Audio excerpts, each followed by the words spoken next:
Hello, everybody. I'm Mark Moody-Stuart. I'm a geologist who spent much of my life in the oil and gas and mining industry. I've had the privilege of living in 9 different countries in the extractive industries in one form or another in oil and gas and mining. And I still have some connection with oil because I'm on the board of the Saudi state oil company, Saudi Aramco. It's a great pleasure to be here with you, and I hope that you can hear me. I'll now pick a question and start to talk about it. The first question I'll talk about is, somebody asked the ongoing trend on crude oil price, which is forecast at $35 a year. Do you believe it'll stand? And if yes, what will be the impact on the new investment decisions? Well, there is at the moment very considerable oversupply of oil. The world produces about 96,000 barrels a day, and that's a million barrels a day, and that's about 1 million barrels a day of oversupply. So there's a great deal going into storage. This is because production has increased and demand, particularly from China, the downturn in China has decreased. This oversupply will inevitably work itself out. Part of the oversupply was caused by the development of shale oil in the United States, which added something like 5 million barrels a day. With these low oil prices, shale oil will not be cut off, but it will not grow significantly. It might reduce slightly.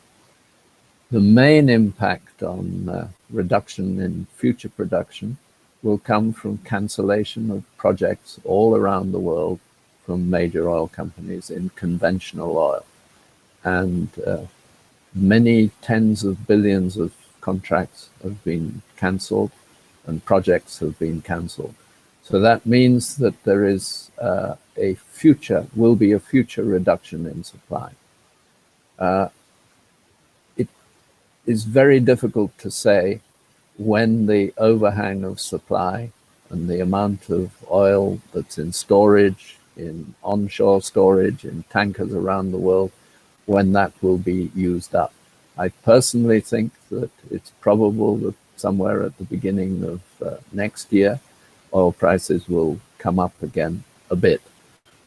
The main concern that I see is that because of the very large number of projects which have been cancelled, conventional projects which have been cancelled, that in 3 or 4 years' time, there will be a serious decrease in the number of in the availability of oil supply, and the world has to keep adding something like 5 million barrels a day of oil supply in order to replace the decline in conventional oil fields. So I think we may head in 3 or 4 years' time for something of a supply crisis. I hope it won't happen. It's not good for the world when prices go up suddenly. But that's a possibility.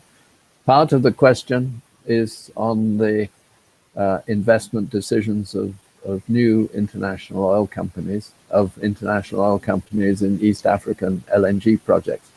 Well, gas is different from oil. It's produced into mainly 3 regional markets. The United States, where gas prices are extremely low, in the order of $2 a million BTU. In Europe, the prices tend to be partially linked to regional gas prices and partially linked to oil prices. But in the Far East, which is where most of the liquefied natural gas goes, demand is somewhat down, and prices, certainly in the Japanese and Korean market, have tended to be historically linked to crude oil prices. So the prices will come down. and that will not encourage the major investment in East African LNG projects. So I think the outlook, they won't go away, but the short-term outlook is not very good for the speedy development of East African LNG projects in Tanzania or elsewhere. There are a number of major projects in Australia which are already nearly on stream. So I'm sorry to say, it won't go away, and I'm sure those projects will be extremely valuable in future, but nobody's going to be rushing into starting the major construction that is needed until there's some sign of optimism in prices. I think I'll go to another question now.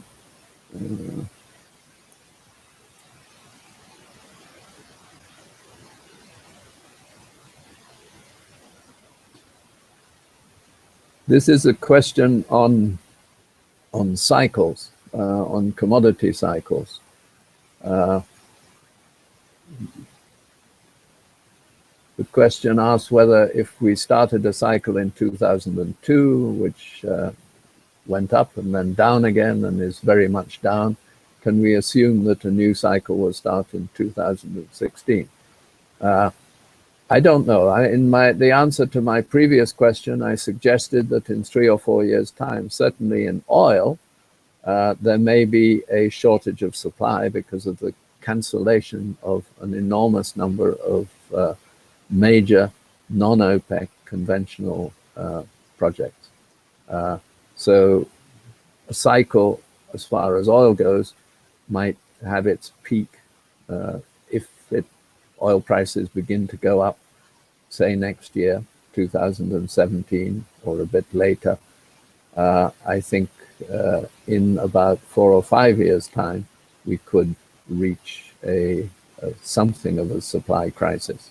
But it's extremely difficult to predict.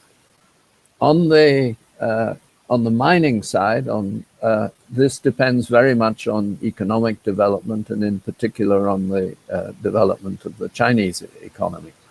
The Chinese economy has fed the last cycle, and until it begins to climb again, the economic activity there stabilizes and climbs again, I think we will then see the beginning of perhaps another cycle. The only thing I can really say with absolute certainty is that cycles have not gone away. The British Finance Minister, Chancellor of the Exchequer, Gordon Brown, once claimed that he had abolished the boom and bust cycle, and he certainly hadn't. And the one thing that we can be absolutely certain of in commodities is that there will be continued cycles. I'll move on to the next question.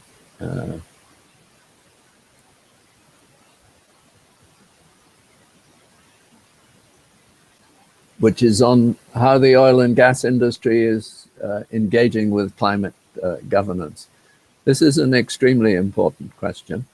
The major European companies, Shell and BP, admitted, certainly when I was in Shell in 1997, that climate change was real and that there was a reason to take proactive action as a precautionary measure. What both of those companies suggested at the time was that we should work on carbon pricing and look at economic market drivers, which would, in conjunction with regulatory frameworks, drive the market in the right direction to produce less carbon-intensive energy forms, either fossil fuels with a less carbon content, so light oil and gas rather than heavy oil and coal, or renewable energy or nuclear. That was now nearly 20 years ago, and progress has been extremely slow. I think the role of oil and gas in climate governance is to do what some of the companies, not all of the companies, have done, is to call for regulatory frameworks which rationally encourage the creativity of the market in the right direction. And that's why many of the major oil companies, and myself included, are extremely keen on establishing a carbon price. A carbon price is the only rational method for steering investment in the future into lower carbon economies. And a carbon price can be achieved either by a government mandated framework, which is a cap and trade framework, where a cap on carbon emissions are set, and everyone has to reduce their carbon emissions, their carbon dioxide emissions, and those who are less able to reduce it, or for whom it costs more, trade the emissions with those for whom it is cheaper. We in the industry have not been very good, frankly, at explaining this. When the general public hears it, they hear trading, and they think that trading, someone is making money out of it. What we should have emphasized was that it is a cap and trade system, and that the cap under which this trading takes place continually reduces. And therefore, through this system, we get the most economic and most efficient reduction. Others call for a carbon tax. Now, a carbon tax also has an effect. It raises the cost of higher carbon projects and benefits low carbon renewables and nuclear. The problem with a carbon tax is that it penalizes industries, heavy carbon consuming industries, who perhaps do not have an easy mechanism of reducing their carbon dioxide emissions. So a tax is effective, it's simple, it's fairly straightforward, but it is a less elegant and flexible mechanism than a cap and trade system. My own preference would be for some combination of the two, with a tax providing a floor, so that when people make investments, they know that there will be a carbon, a price of carbon which is significant, high enough to drive investment change. For example, if we do not have a price on carbon, we will not be able in the industry to develop a technology of carbon capture and storage, which most people in the industry certainly think is one component, one good method of engaging in the transition, which will eventually come to a carbon-free economy. I think the role of oil companies, which is energy companies, is to engage with civil society and governments to try and make sure that the systems that we have and that the regulatory frameworks that government have are sensible and rational. Governments are very concerned about frameworks which put increased costs to the consumers. They've been cautious about carbon pricing because they think it will put the cost of fuel up. But actually, you can have a very significant carbon price with a relatively small impact on the price of gasoline and diesel. In my own country, in the UK, for example, the increase would be of the order of single to just double-digit percentage changes on the price. And you would, with a carbon price which achieved that impact, you would have a $50 to $100 a ton of carbon dioxide price, which is well high enough to both stimulate renewables, discourage high carbon producing carbon dioxide producing fossil fuels, and to stimulate such things as carbon capture and storage. Basically, we need frameworks which drive the market in the right direction without mandating any one particular solution. You go on to another question.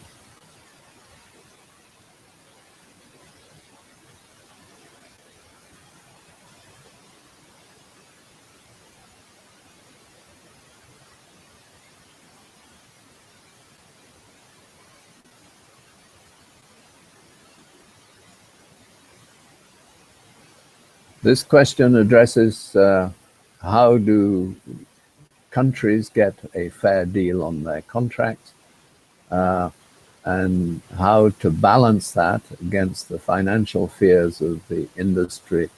For example, the recent woes of Anglo-American, well, actually the whole of the mining industry. And what do you suggest so that companies are less hesitant to make these deals? Well, the answer to that is that what one needs is clear fiscal frameworks, frameworks which take into account, in my belief, it's important that they should take into account the movements of commodity prices, both upwards and downwards. The problem in the mining industry is that the historical contracts have been royalty and tax contracts, that companies pay a rate of royalty, which might be 5 or 10% or higher, and then on top of that they pay normal tax as in any other business. The problem with that is that the only mechanism that the government really has is either to impose a special taxation regime for mining, as occurs in oil, or to raise the royalty rate. When a government at a time of high oil prices raises the royalty rate, the companies all howl and say, now you're changing the rules. So it's fundamentally not a very flexible and satisfactory system.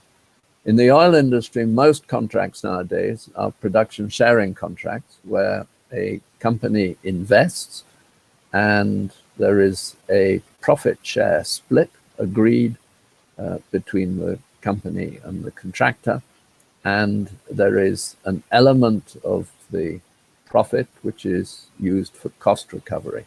So you have a cost recovery element and a profit share split. And that means that when the price of oil goes up, the cost recovery is quite rapid, and the profit share split grows for both the company and the country. You can also have that tranched so that at higher prices, the split is more in favor of the government. But the beauty of that mechanism is that when the price goes down, the part of the contract which repays the investment increases, the amount used increases, and both the government take and the company take go down. So the pleasures and pain are split equally. And I think what is needed in the future are flexible taxation methods which build in an assumption that there will be variations in commodity prices and that the split varies in an equitable manner, so that a company is somewhat protected when prices go down. Not entirely, they should suffer because the government and the nation is also suffering, but that the government should benefit more when prices go up. If you have an agreement like that, it's pre-agreed up front and everybody knows what's going to happen. And there is a lot less heat and argument. because it's plain to everyone what's going to happen. The problem with simply changing the royalty from a corporate point of view is that governments tend to put up the royalties, and then they forget when prices are low to put the royalties down again. And it's very difficult for countries at a time of low prices to put royalty rates down, because their income has fallen and they don't want to give away anything. So you get a kind of ratchet effect. So what would be an attractive environment? I think one which looks at a wide range of price possibilities and then is openly bid with transparent bidding conditions to the industry at large. So you get competition between companies. So it's not a single deal negotiated with one company. There is competition, there is transparency, so everyone knows what's going on. And you have a fiscal regime which is flexible and takes into account both high commodity prices and low commodity prices without a need to change the regime, which is a cause of great anxiety and nervousness on the part of companies.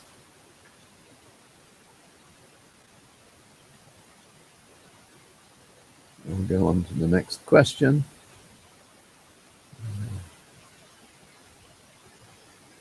It should be a ranking system.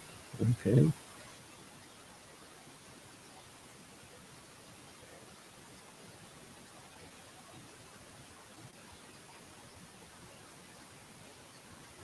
The next most popular question is this one. Would you consider that the change in energy production matrix in developed countries would affect the amplitude of the next oil price increase? That's quite a complex question. The answer is yes. Quite plainly, if we have a very rapid development of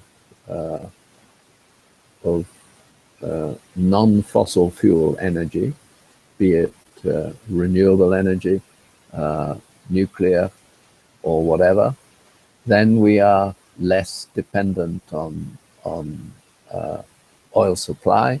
Demand for oil will decrease, and the concern that I had that cancellation of major future project developments would lead to a shortage of supply in the future would not then take place, so that then we would not have a price spike. The problem is that I think enthusiasts for renewable energy are very much very optimistic about the rate at which this change will take place. On the other hand, the energy industry and the oil industry is probably, on average, somewhat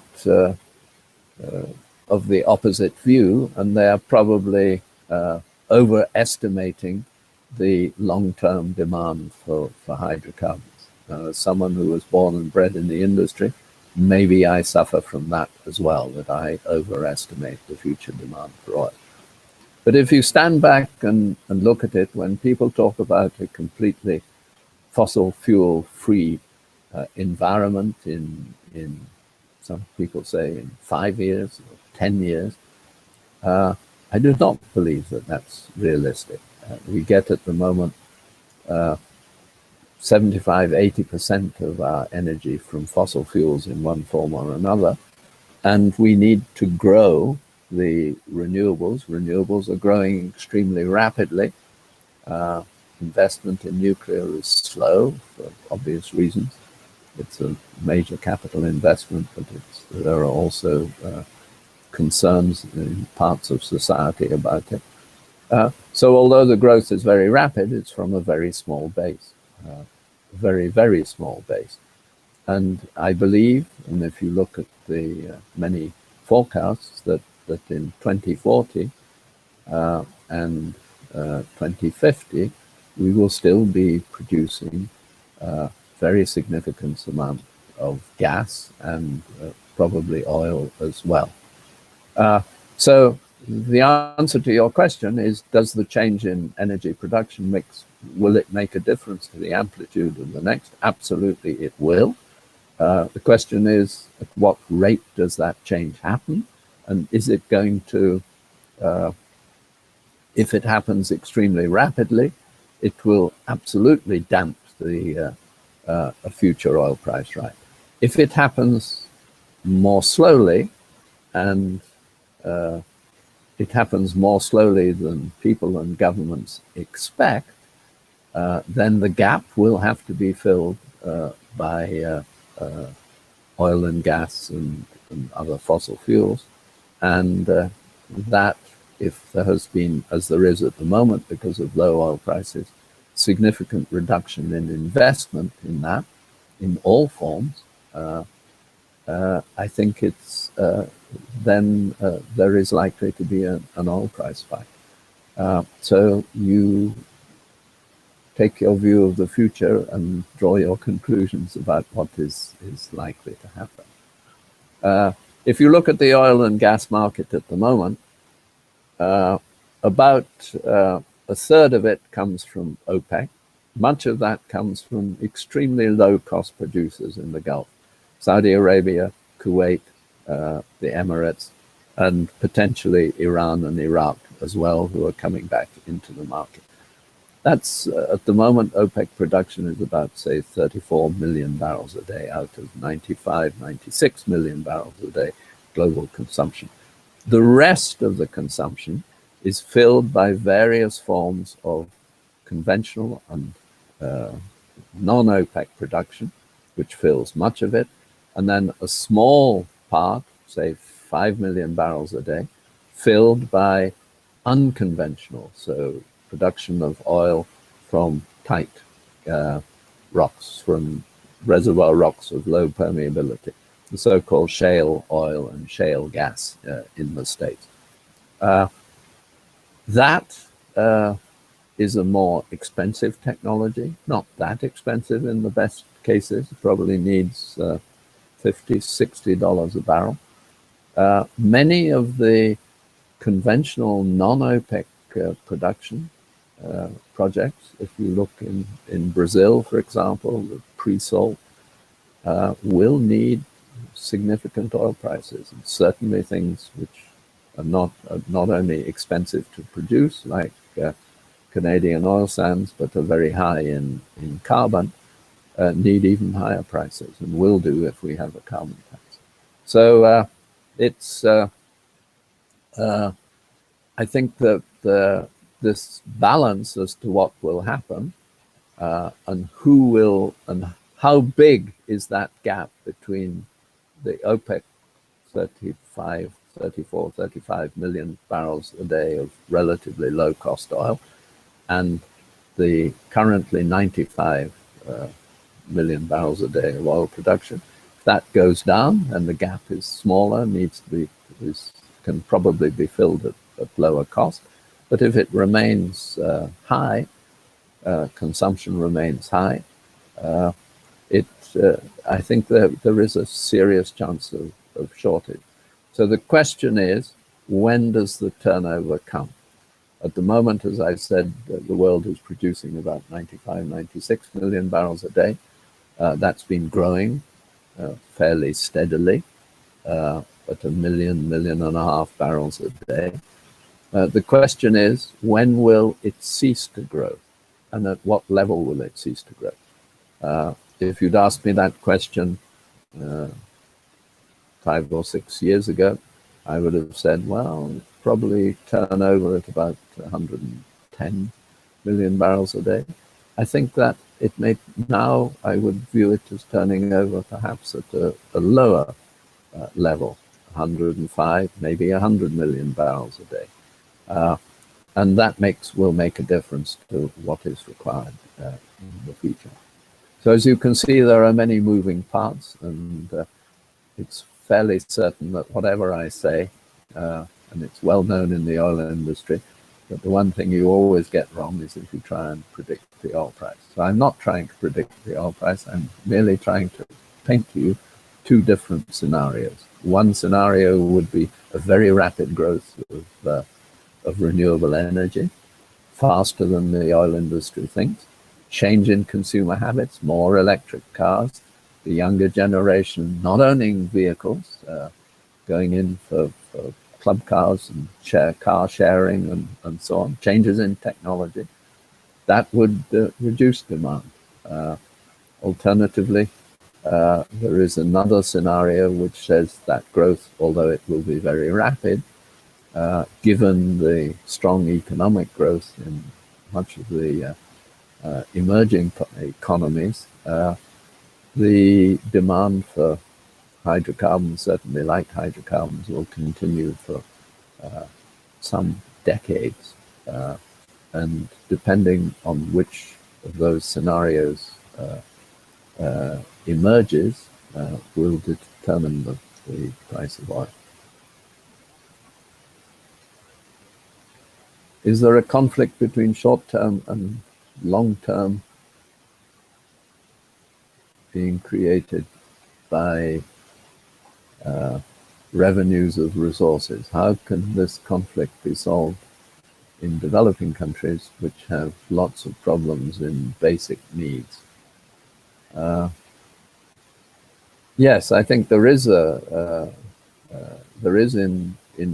almost all spheres of life, there is a conflict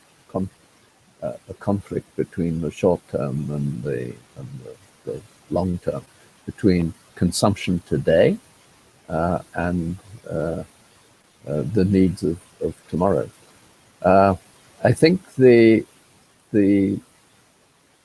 issue in developing countries is to make sure that one doesn't simply fill the basic needs by using 100% of current income.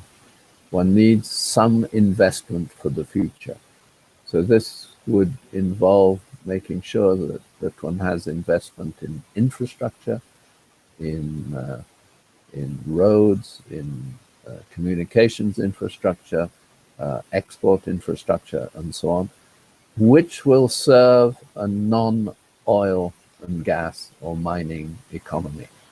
And the oil and gas economies, and the commodity economies generally, oil and gas, mining, natural resources economies, if managed carefully, can contribute to this infrastructure development. For example, by the construction from mines of railway lines and so on, which can be used to feed agricultural and other export products to the coast or to major consuming areas.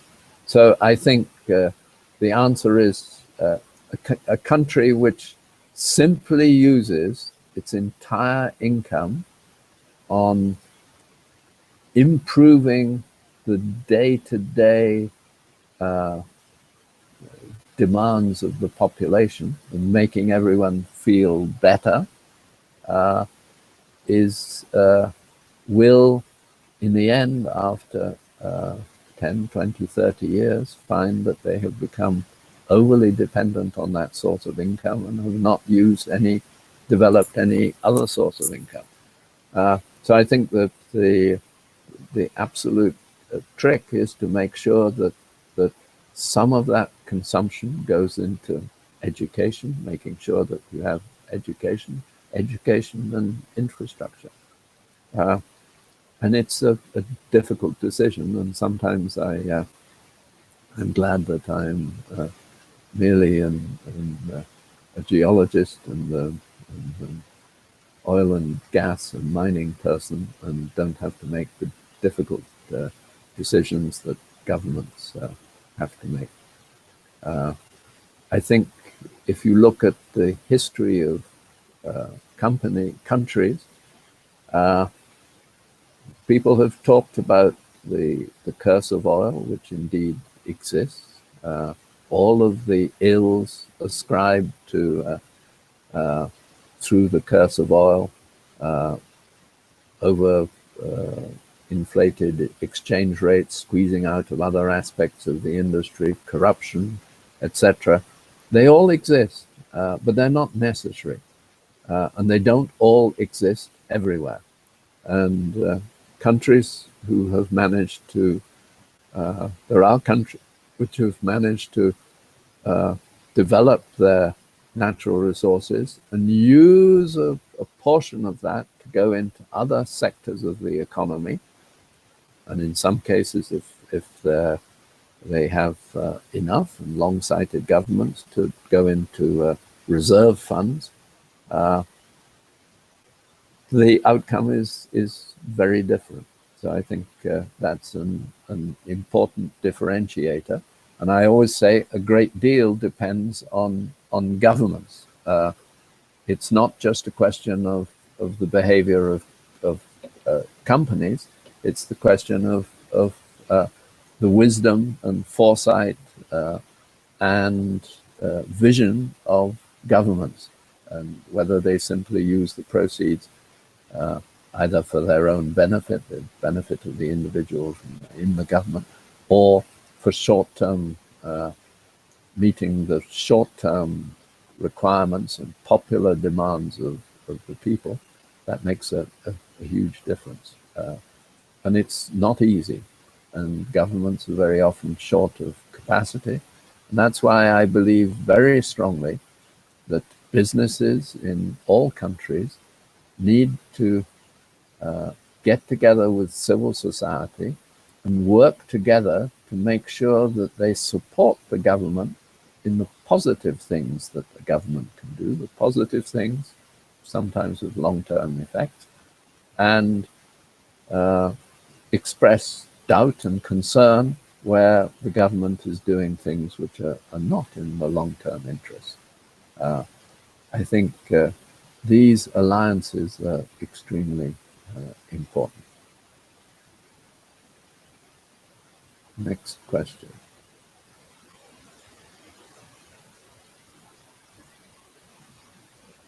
With the low fuel oil prices and the money saved buying fuels, would this be an ideal moment for governments and companies to invest in clean, non-fossil fuel technologies?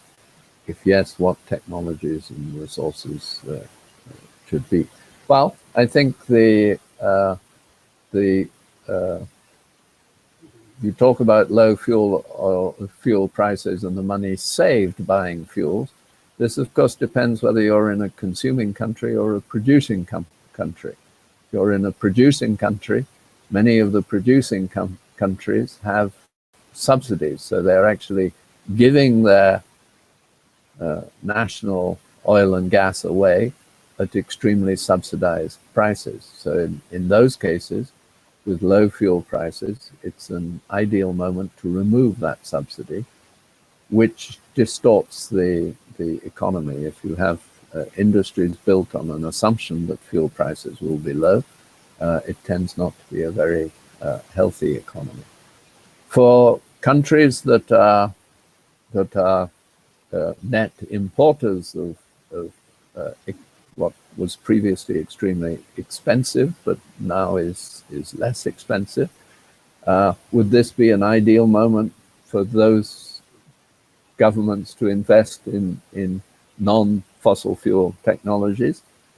Yes, but it's also an ideal moment to use some of that to build, as I've said in my previous answer, to build the infrastructure and the educational infrastructure which can feed other industries. So not simply other energy industries, but other industries which could generate income. So in other words, to diversify the economy. Of course, if you're in a country which has readily available renewable resources, for example, high incidence of solar energy, strong wind energy, then I think developing an an energy network which can combine different forms of energy, wind, solar,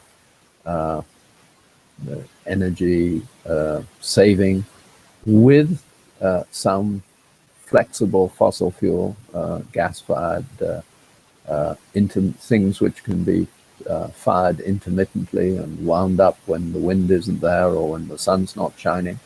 I think would be an important thing to use those investments on. It would also be important to try and build a network, a grid, which connected your country electrically to different parts of the country so that you could even out imbalances in energy between the different parts of the country and perhaps even across national boundaries.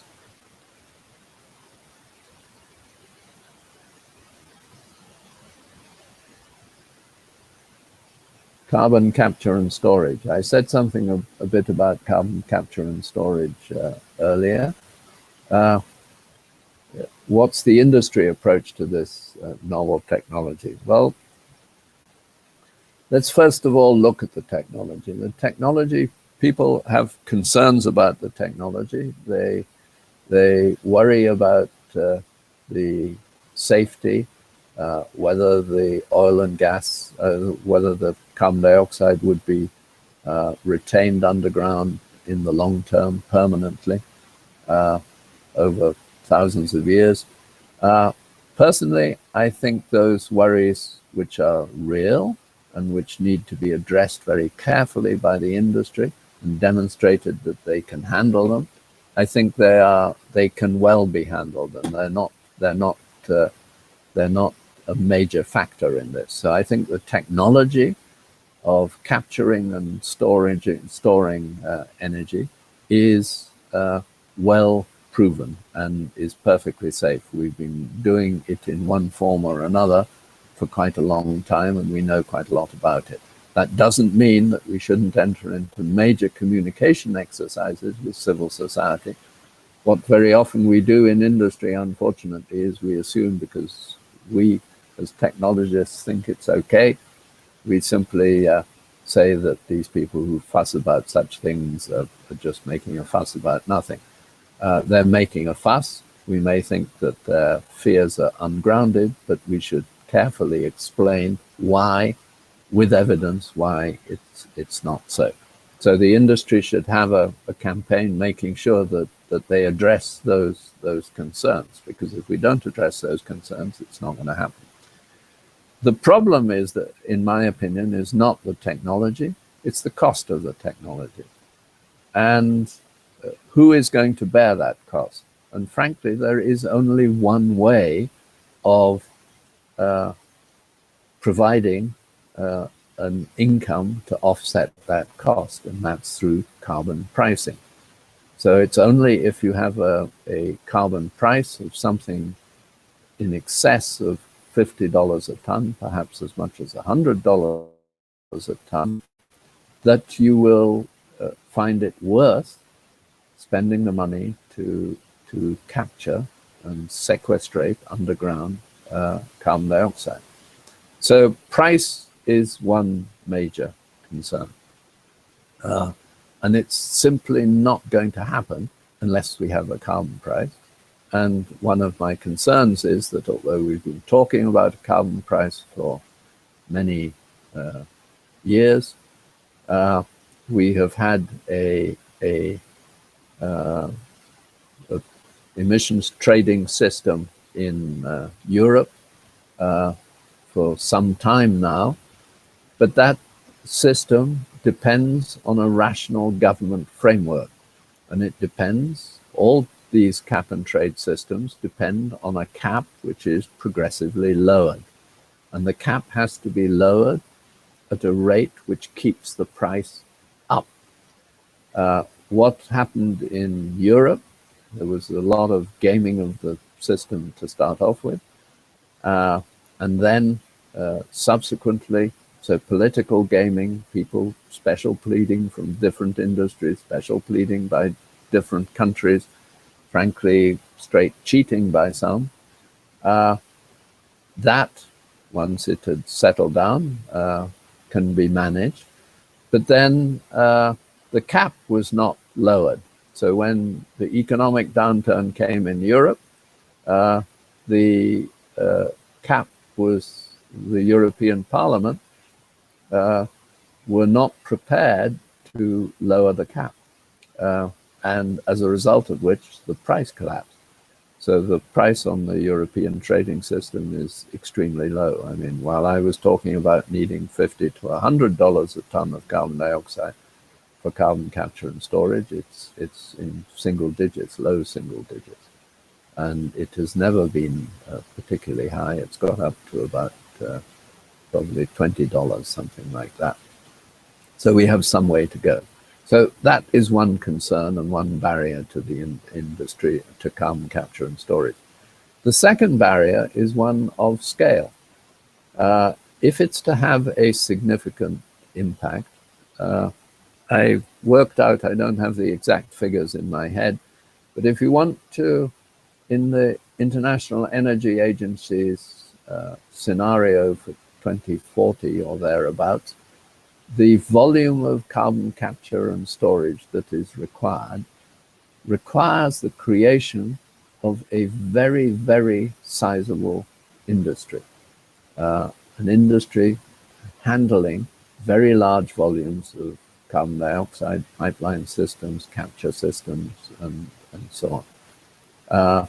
And that, to establish a system like that, you need a price, but you also need a certainty of fiscal environment in order to make those investments. So as I've often said, it depends a bit on your point of view. You can either see this potential very large industry, new industry of capturing carbon dioxide and injecting it into the ground. You can either see it as an enormous challenge and one which can't be overcome. It's a mountain too big to climb because it needs too much money. Or you can see it as a great opportunity. I think given the right pricing framework for carbon dioxide, for carbon, I think it could be a major opportunity. But we're not making any great progress in it at the moment. And many of the environmental civil society organizations pay very little attention to it. They don't like it. They think it's a means of simply prolonging the fossil fuel industry.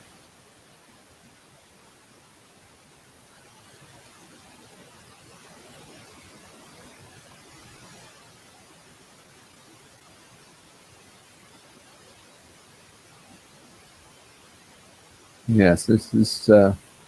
I feel there's a strong need to educate the citizens of the country about the dangers of overspending earnings, as in the case of Ghana. How do you suggest this can be accomplished?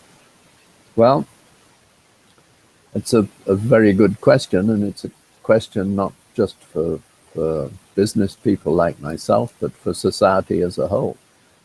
I think the way to accomplish the education, the information of society, is to have people speaking who are trusted. Trust is a very difficult thing. Business people, we business people, are not always trusted, and we don't always deserve to be trusted. People are suspicious of big business. So if you simply have someone like me or a group of companies telling people what's sensible, what I believe is sensible, then many people will have their doubts about this. They will think that there must be some financial incentive for giving this advice.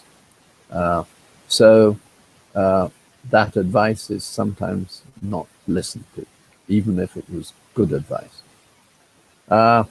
If, on the other hand, those businesses sat down with civil society, and civil society organizations are very often more trusted than than business. If we could sit down together with civil society,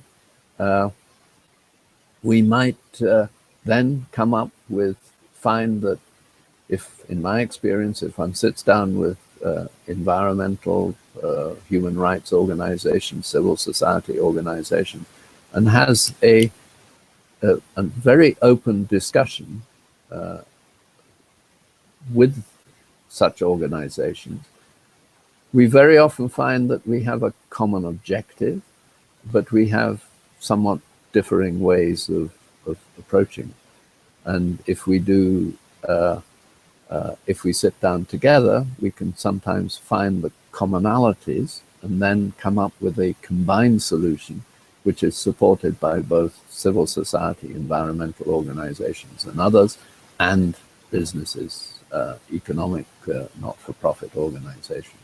And that then carries an enormous amount of credibility with government, and I believe with the population. Unfortunately, we don't often do it.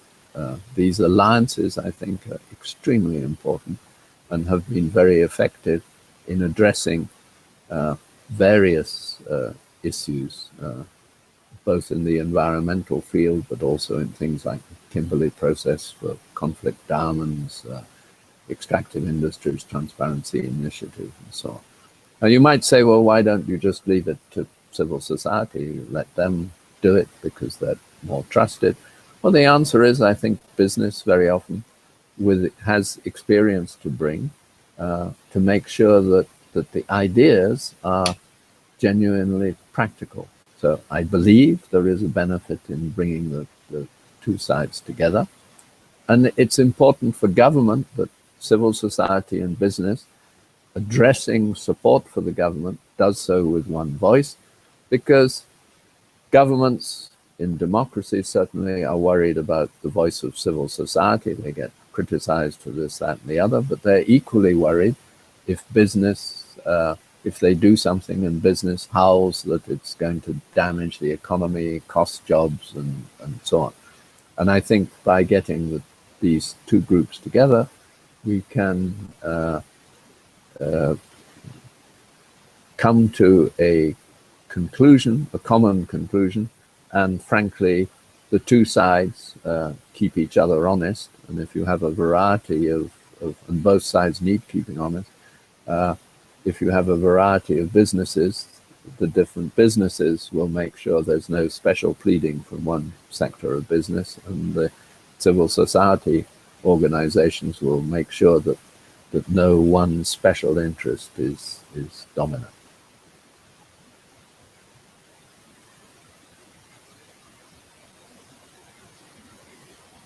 Next question.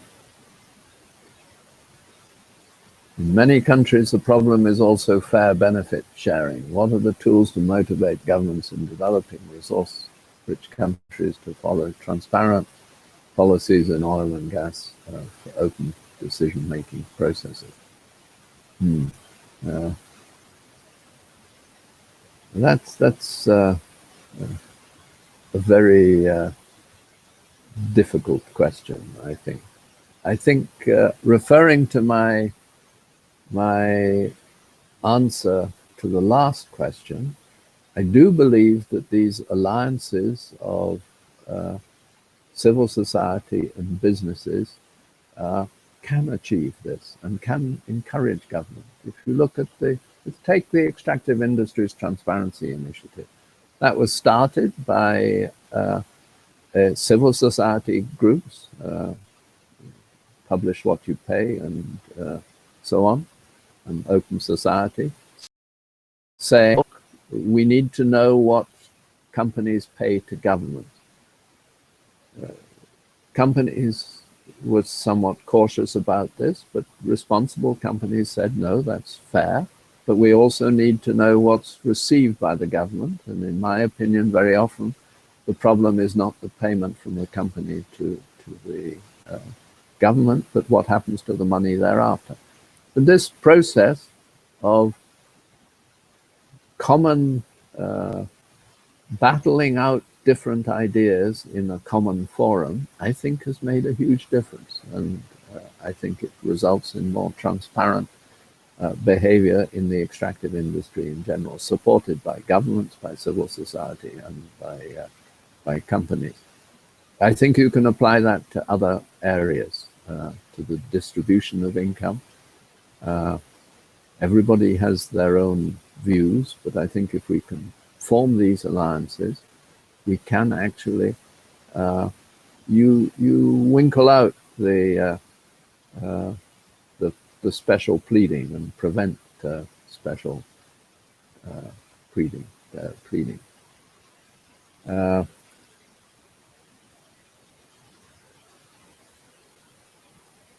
just looking at the priorities. We've got a couple of threes down there.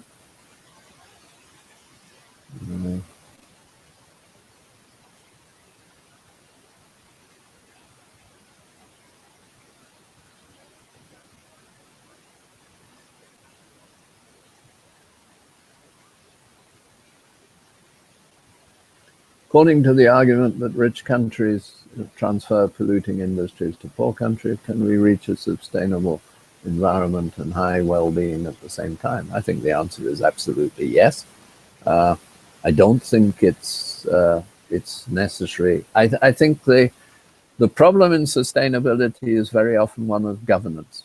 I think if you look at the management systems in a country and how the country and its society is organized is very important. So if one has sound governance in developing countries, which means by governance one means transparent regulation, involvement of the population and in decision making and so on, I think you can arrive at sound solutions. More than 20 years ago, I would sometimes, when in my Shell days, I would sometimes go and I visited the Worldwide Fund for Nature at their headquarters in Gland in Switzerland. And you could sit in this beautiful country of Switzerland, highly regulated, with a very well-developed system of popular polling, popular referenda on this and that and the other, and to some people's thinking, an over-regulated environment. But I would sit in the office and look out on this beautifully manicured, controlled landscape with protected nature and highly controlled natural resources. And I would listen to the WWF people assuring me that the world was heading for an environmental disaster. And I think the WWF, of course, is perfectly right. In many areas, we are heading for environmental disaster. And not just in climate change, in all sorts of areas. But those disasters are exacerbated by poor governance. And it's up to businesses, whether they're extractive industries or civil society, to work together with governments to set up and to ask for the frameworks which control and guide business and the market, the competition of the market, in the right direction. I am a strong believer in markets, but markets will not deliver everything. Markets need, in some cases, where the individual choice of the consumer may not be in the benefit of society. We need regulation to guide the market in a societally acceptable or societally beneficial direction.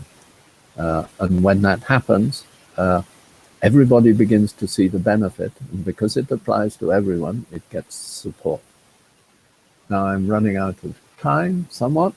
Let me see if I can take another question. What would be the appropriate and cost-effective mechanism for investment in mining, especially in this downturn? How could companies, especially small-scale mining companies, approach this.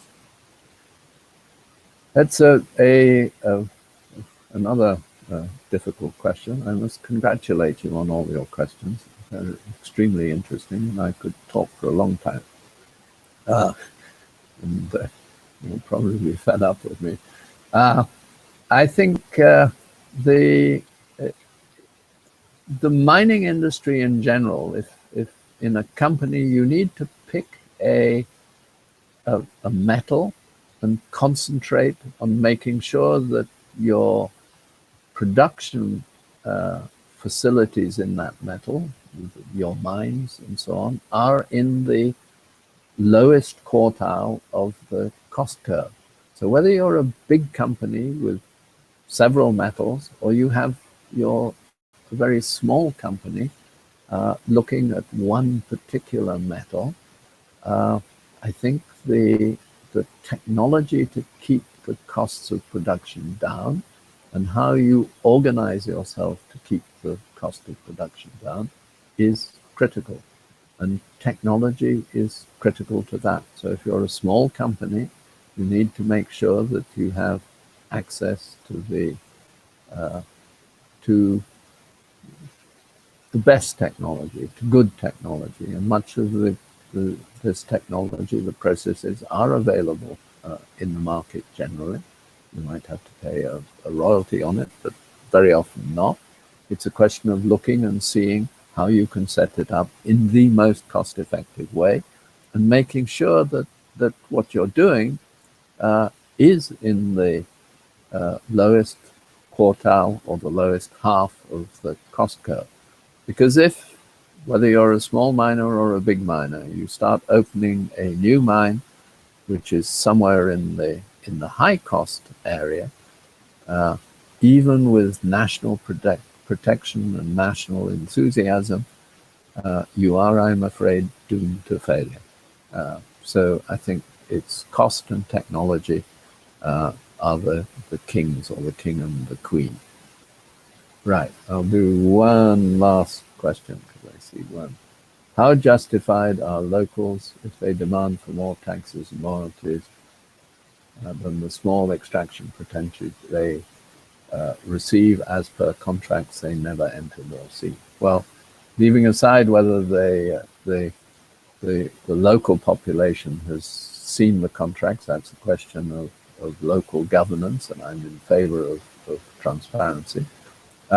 They are, of course, absolutely justified in making sure that they get a fair share of the tax.